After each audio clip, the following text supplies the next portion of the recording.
From Washington, this is VOA News.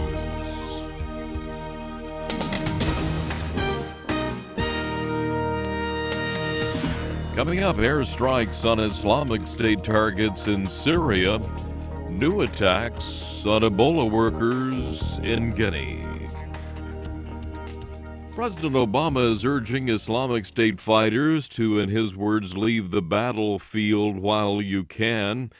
Comes hours after the government launched a second round of airstrikes against the military group, the militant group that is, in Syria.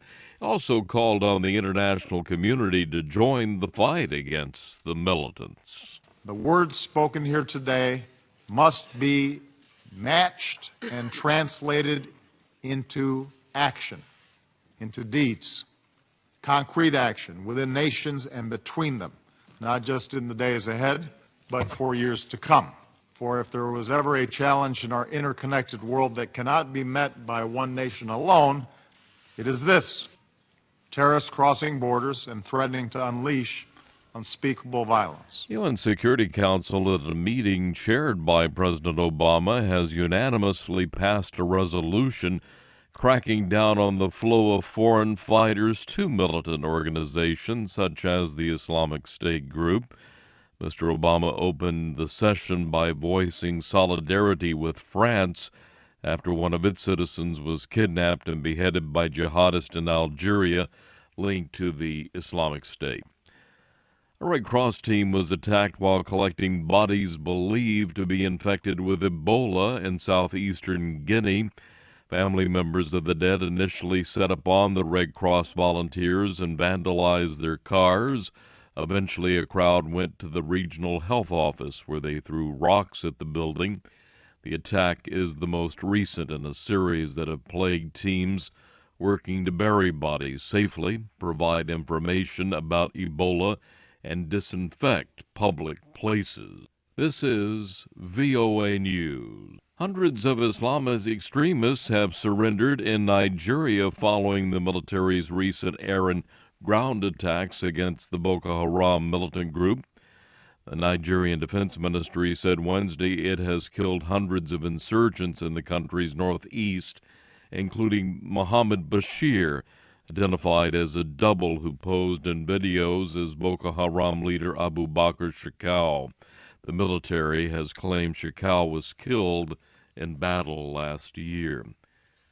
Ukrainian Prime Minister Arseniy Yatsenyuk says he is very skeptical about the ceasefire with Russia, calling it extremely fragile and shaky.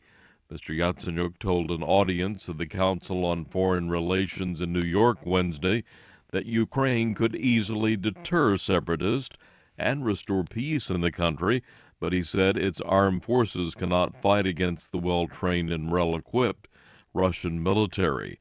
Although Moscow denies it, there has been ample evidence of Russian military support for insurgents in eastern Ukraine and the presence of Russian troops on Ukrainian soil.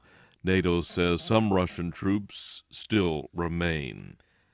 The Obama administration expects that incoming Afghan President Ashraf Ghani will sign a bilateral security deal as early as next week.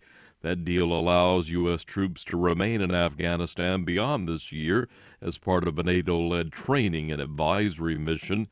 Outgoing President Hamid Karzai negotiated with U.S. Secretary of State John Kerry last year but refused to sign it.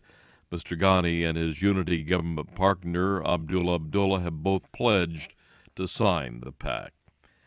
India successfully placed a spacecraft into orbit. It went around Mars, making it the first country to reach the red planet in its first attempt. Ajana Pasricha reports from New Delhi. Scientists of the Indian Space Research Organization erupted into cheers, shook hands, and called it a dream come true. As the Indian spacecraft entered Mars orbit early Wednesday, they were joined by Prime Minister Narendra Modi, who congratulated the nation. History has been created today.